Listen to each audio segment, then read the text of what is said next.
দেশের আন্তর্জাতিক বাণিজ্যের প্রায় ৯২% বেশি যে বন্দরের উপর নির্ভরশীল, সেখানে রাজনৈতিক অনিশ্চয়তা, আন্দোলন, শুল্ক বৃদ্ধি এবং বড় টার্মিনালের কার্যক্রম বিদেশি কোম্পানির হাতে তুলে দেওয়ার নীতিগত সিদ্ধান্তসহ নানা কারণে বারবারই আলোচনার কেন্দ্রে উঠে এসেছে চট্টগ্রাম বন্দর। তবে সব সংকটকে পাশে রেখে সদ্য বিদায়ী বছরে কন্টেইনার ও কার্গো হ্যান্ডলিংয়ে অতীতের সব রেকর্ড ছাড়িয়ে গেছে বন্দরটি। ২০২৫ সালে চট্টগ্রাম বন্দরে কন্টেইনার হ্যান্ডলিং হয়েছে ৩৪,০৯,০৬৯ একক, আর কার্গো ১৩,৮১,৫১,৮১২ মেট্রিক টন। এ সময় জাহাজ হ্যান্ডলিং হয়েছে ৪,২৭৩টি। ফলে কন্টেইনার হ্যান্ডলিংয়ে ৪.০৭%, কার্গো হ্যান্ডলিংয়ে ১১.৪৩% এবং জাহাজ হ্যান্ডলিংয়ে ১০.৫০% প্রবৃদ্ধি হয়েছে। সেই সঙ্গে একটি জাহাজকে যেখানে আগে ৬ থেকে ৭ দিন অপেক্ষা করতে হতো, এখন তা নেমে এসেছে শূন্যে। ফলে জাহাজ ভাড়া সাশ্রয় হচ্ছে অন্তত ১ কোটি টাকা। আমরা সমস্ত ইন্ডিকেটরে অতীতের সকল রেকর্ড আমরা ব্রেক করেছি এবং একটা নতুন বেঞ্চমার্ক আমরা সৃষ্টি করেছি।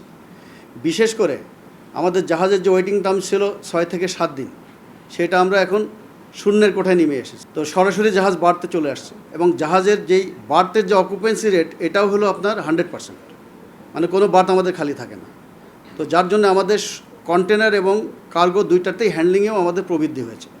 এবং গত বছর আমরা 124 মিলিয়ন মেট্রিক টন আপনার কার্গো হ্যান্ডেল করেছিলাম, এবার এটা হয়ে গেছে 138 মিলিয়ন মেট্রিক টন।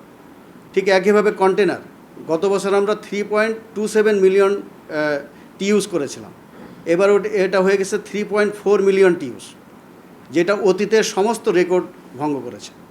এদিকে কন্টেইনার হ্যান্ডলিংয়ের গতি আসায় বেড়েছে বন্দরের গতিও। সেই সাথে কাস্টমস প্রক্রিয়া সহজ করার পাশাপাশি পুরোপুরি ডিজিটালাইজেশনের দিকে যাচ্ছে বন্দর। অন্যদিকে বন্দরে পণ্য নিতে আসা পরিবহন ব্যবস্থায়ও এসেছে পরিবর্তন, ফলে গতি বেড়েছে বন্দর কার্যক্রমে। এই গতি ধরে রাখতে পারলে ভবিষ্যতে বিদেশি বিনিয়োগ আরও বাড়বে বলে আশা বন্দর চেয়ারম্যানের। ট্রাক হ্যান্ডলিং এইটাও আপনার অনেক রেকর্ড ব্রেক করেছি আমরা। 7,000 ট্রাক আমরা গত পরশু দিন হ্যান্ডেল করেছি, 7,000, যেটা বন্দরের ইতিহাসে কখনো হয় না। তো 7,000 ট্রাক মুভমেন্ট করতেছে কার্গো নিয়ে, তার মানে কি বন্দরের প্রোডাক্টিভিটি বেড়েছে, এফিসিয়েন্সি বেড়েছে, ক্যাপাসিটিও বেড়েছে। ফরেন ইনভেস্টমেন্ট এবং যে সমস্ত হাই ভ্যালু প্রোডাক্টগুলো এখন বাংলাদেশে আসার সুযোগ তৈরি হয়েছে।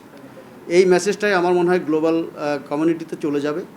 গেলে আমাদের এখানে যারা ইনভেস্ট করতে চায়, ফরেন ইনভেস্টমেন্ট, ওনারা নিশ্চয়ই এটা একটা ইতিবাচক ইন্ডিকেটর হিসাবে ওনারা গ্রহণ করবেন। অন্যদিকে বন্দরের এই সাফল্যকে সাধুবাদ জানিয়েছে বন্দর সংশ্লিষ্টরা। রেকর্ড ব্রেক করা তো সবসময় ভালো, ক্লাসে ফার্স্ট হওয়াটা যেভাবে ভালো, প্রতি বছর রেকর্ড ব্রেক করাটা ভালো। তবে এই হিসাব নিকাশের মধ্যে মানে খুবই সুচিন্তিতভাবে হিসাব নিকাশ করা প্রয়োজন। এই হিসাব নিকাশের সাথে পড়তাল করা দরকার কাস্টমসের হিসাব নিকাশ, কাস্টমস কত ইম্পোর্ট করলো, এক্সপোর্ট করলো, খালি কন্টেনার কতগুলো গেলো, এই সব হিসাবের সাথে বন্দরের পারফরমেন্স জড়িত। চট্টগ্রাম বন্দরের যে সার্বিক কন্টেনার হ্যান্ডলিং, তারপরে 80% পেছনে কাজ করেছে বেসরকারি অপডকগুলো। সুতরাং আমরাও চট্টগ্রাম বন্দরের সাথে গর্বিত যে আমরা চট্টগ্রাম বন্দরের কন্টেনার হ্যান্ডলিংয়ের একটা মেজরিটি অংশের সাথে সম্পৃক্ত রয়েছি। এবং আমরা মনে করি যে আমাদের যে কার্যধারা অব্যাহত আছে, এটা যদি ভবিষ্যতেও অবারিত থাকে, তাহলে দেশের বাণিজ্যের যে প্রবৃদ্ধি, সেটা আমরা হ্যান্ডলিং করতে সক্ষম হব। এই বছর বন্দরের রাজস্ব আয় হয়েছে ৫,৪৬০ কোটি টাকা, যা গত বছরের একই সময়ের তুলনায় ৭.৫৫% বেশি। তবে বন্দর সংশ্লিষ্টরা মনে করছেন, চট্টগ্রাম বন্দরকে ঘিরে চলমান উন্নয়ন প্রকল্পগুলো দ্রুত বাস্তবায়ন করা না গেলে কন্টেইনার হ্যান্ডলিংয়ের এই প্রবৃদ্ধি ধরে রাখা চ্যালেঞ্জ হবে।